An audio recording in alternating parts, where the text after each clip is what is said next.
Okay, now we are going through the referencing section. So the referencing is a very crucial practice in any writing, specifically the academic writing or technical reports writing, or even in professional writing that involves acknowledging the sources from which information or ideas or data were extracted. So proper referencing gives a credit to the original authors, demonstrates ethical writing practices, and allows readers to verify the accuracy and credibility of the information that you have presented. So there are two main components of the standard referencing. Um, One is in-text citation, and the other one is a list of references at the end of the articles. So the in-text citations are brief references within the body of the text that indicates the source of specific information or ideas that you have extracted or displayed. So they usually include the author's name, publication year, the page number if applicable. So in-text citations help readers to identify the source and locate the corresponding entry in the list of references. For example, I can say Smith 2023 page number 23, something like that. Okay. So the list of references at the end of the articles or at the end of the report is a comprehensive list of all the sources cited in your report. It appears at the end of the report or the research paper or the article or any document. So and also it provides a kind of a complete publication detail for each source cited. The format style of the list of references depend on the referencing guide being used. There are common referencing guides, Harvard referencing style or IEEE referencing style or APA. So Harvard referencing style is also known as author date system, is the widely used in various academic disciplines. So in this style, in-text citations include the author's name and the publication year, while the list of references is arranged alphabetically by author's last name.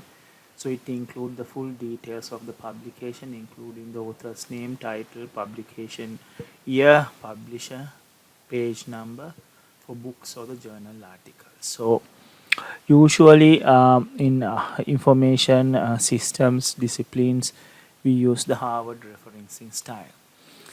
So the people in engineering and more computer science sort of streams, they can use IEEE referencing style. IEEE stand for Institute of Electrical and Electronic Engineers referencing style. So IEEE referencing style is commonly used in engineering as mentioned before, also computer science and related fields. In this style, in-text citations are indicated by the number with the square brackets corresponding to the entry number in the list of references. So the list of references is typically arranged numerically in the order of appearance in the text and includes the author's name, title, publication information and other relevant details.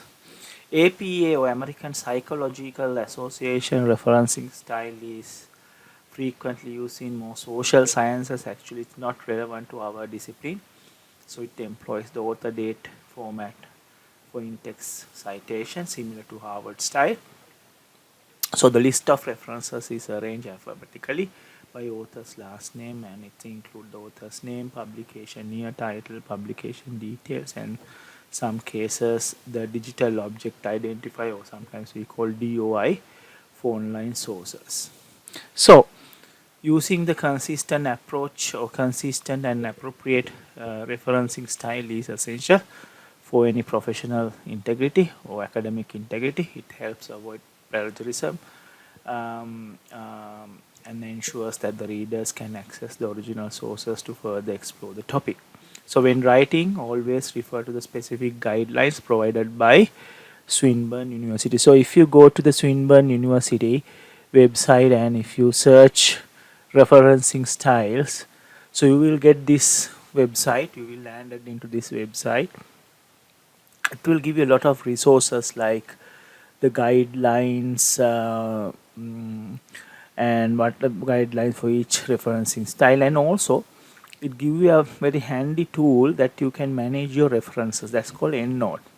So I frequently use EndNote to manage my references. So if you go to this link, EndNote link, you will find it's freely available for Swinburne enrolled students.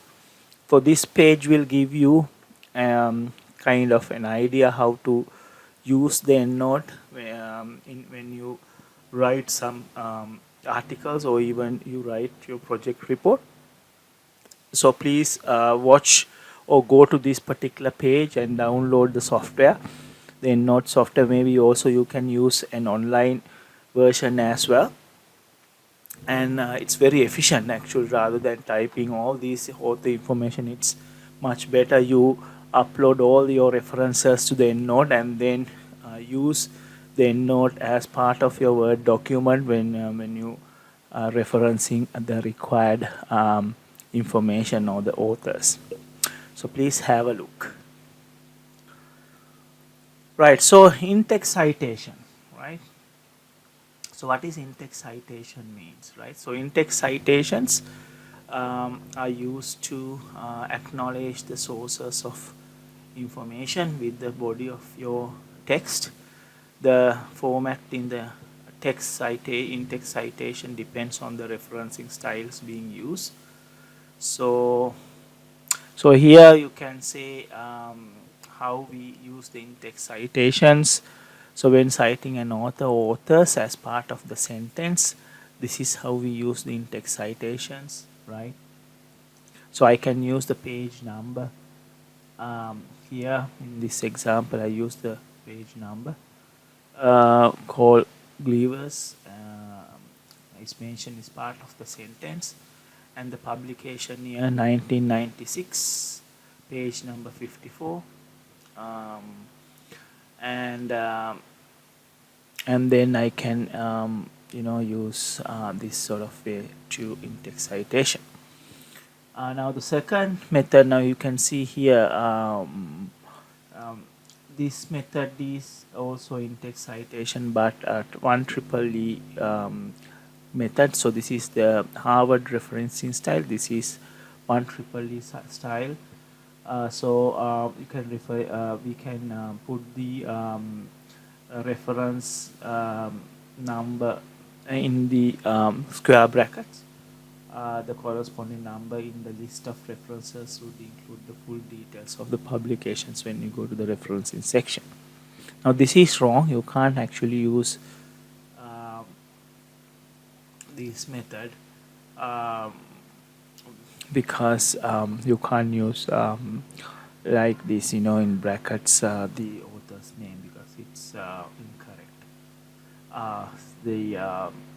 So if you use the Harvard style, the author's name should be followed by the publication year and the parenthesis, not with an appropriate apostrophes with the before the year. So you can this is also right. This is the in-text referencing style as well. So this is when the author is not part of the sentence, we can use this method.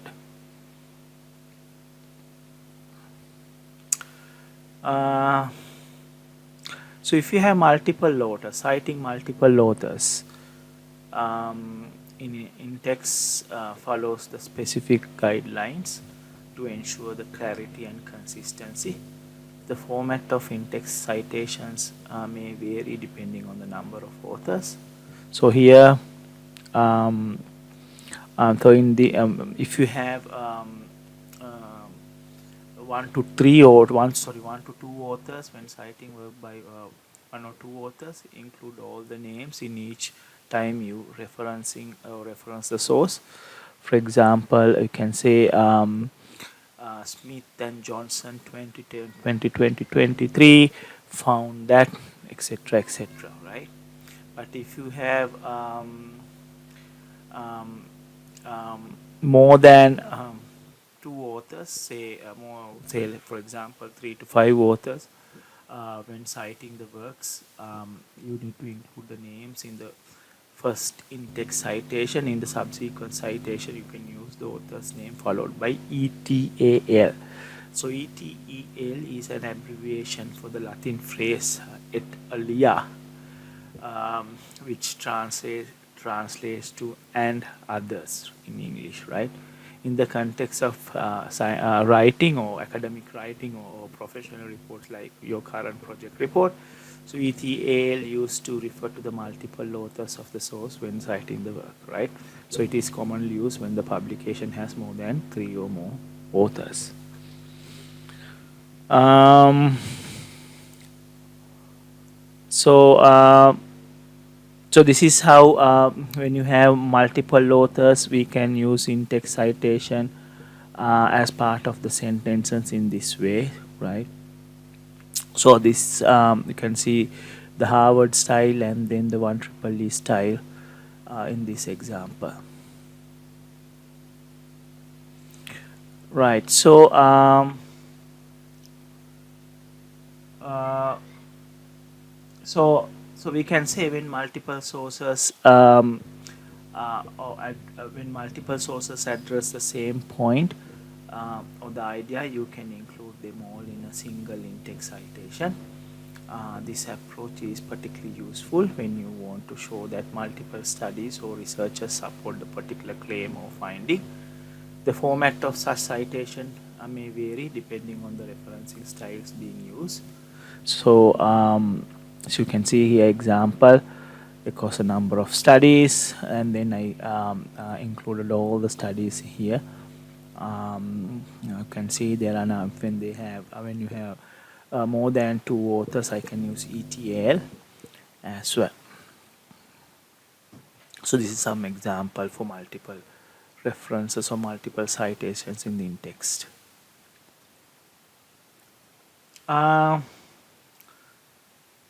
Secondary referencing. Secondary referencing occurs when you refer to a source that you have not read directly but have encountered through another author's work. While it is generally recommended to read and cite the original source directly whenever possible, there are some instances when you might need to use a secondary referencing. So for example, but please make sure that you never cite a source if you're not ready. That's a general rule. So if you refer to a source cited by another author, you can actually say, write something like this as say from author B, you should use as cited in Lisenfield et al. 1999, page 59. Okay, so Ross affirms something like that, and then you can cite it in citation like this, right? So you can see in this example, the source Ross was not directly read by the writer, but the writer have encountered the Ross's ideas through work of Lilienfeld et al. So the in-text citation include the author's name Ross, followed by as cited to indicate that the information come from Lilienfeld et al. Work. The full reference for the Lilienfeld et al. Work should be included in the list of references at the end of your report as well. So when using secondary sources, it is essential to locate and read the original work by the author. In case as this example mentioned, whenever possible, this allows you to verify the accuracy of the information and gain the deeper understanding of the context in which was originally presented. Right, so what are the takeaways in today's lesson?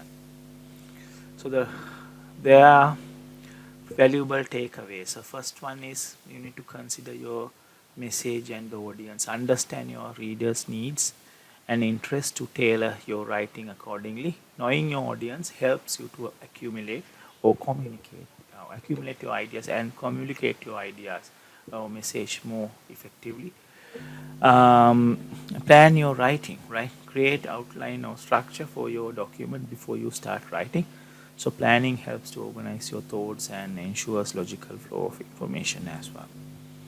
Create draft and seek feedback, right? Writing draft allows you to refine your ideas and improve your content. Seeking feedback from peers and supervisors or your tutors can provide a valuable insight and help you to make necessary improvements. And also, finally, please give credit to others who have contributed to your work. Properly acknowledge sources and collaborators to demonstrate academic integrity and respect for intellectual property. Right, so that's about today's lecture, and please make sure you follow these guidelines when you create your project reports and future documentations. Thank you.